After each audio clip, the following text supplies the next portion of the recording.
Welcome to Device Life. I'm Alex, and on today's episode, we're going to replace the hard drive in a 2015 13-inch MacBook Pro Retina. Keep watching.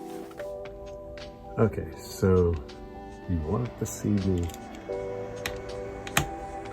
take out the hard drive and put a new hard drive in. So this is the 2015 MacBook Pro 13-inch Retina.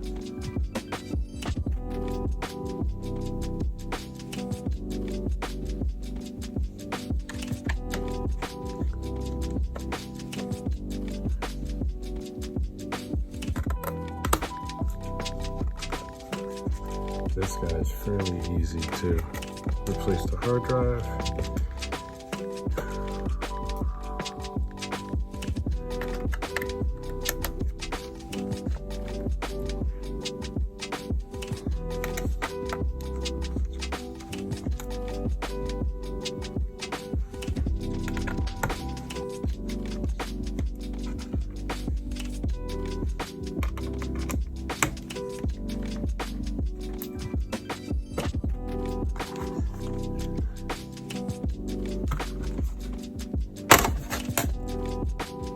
And there's a hard drive right there, but the first thing we gotta do is disconnect the battery.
That's pretty much it. So now you just put the bottom plate screws back in.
If you want more content like this, make sure you tell me in the comments below. I'm Alex, and this is Device Life.